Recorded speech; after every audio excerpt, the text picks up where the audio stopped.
Sono stati 37.237 i visitatori che hanno affollato i parchi archeologici e i musei regionali la scorsa domenica e lunedì 15 agosto, facendo registrare quasi 3.000 presenze in più con un incremento del 7,82% rispetto alle stesse giornate dell'anno precedente. Lo rende noto l'assessorato regionale ai beni culturali e alle identità siciliane in base alla rilevazione degli ingressi in 61 luoghi della cultura siciliana. Nel dettaglio sono stati 18.405 gli ingressi di domenica, 14 e 18.832 quelli della giornata di Ferragosto. Il grande afflusso di visitatori è stato reso possibile, sottolinea l'assessorato, grazie all'impegno dei lavoratori dei beni culturali che hanno garantito come sempre le aperture dei siti.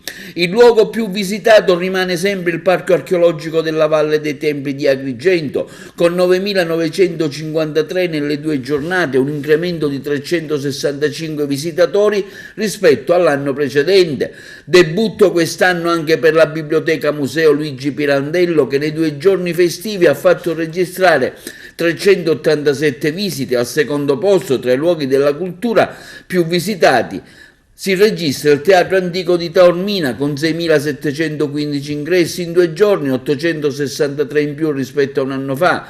All'interno del Parco Archeologico di Naxos e Taormina, bene anche Isola Bella con 1.190 ingressi, con il doppio rispetto all'anno scorso.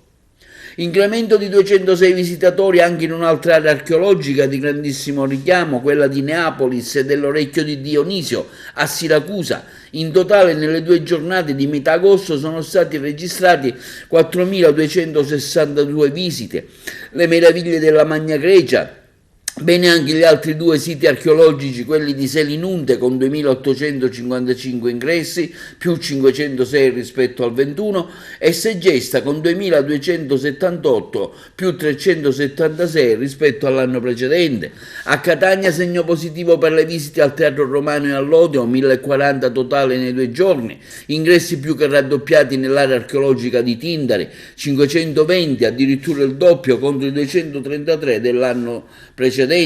Quindi infine Gela, nelle 2 giornate festive sono stati registrati 585 ingressi alla mostra d'Ulisse in Sicilia, i luoghi del mito, recentemente inaugurata dal presidente della regione Musumeci, presso il Bosco Littorio. A Palermo c'è da registrare il balzo avanti dei visitatori al Museo d'Arte Moderna e Contemporanea a Palazzo Riso con 295 ingressi, più 208 rispetto al 2021.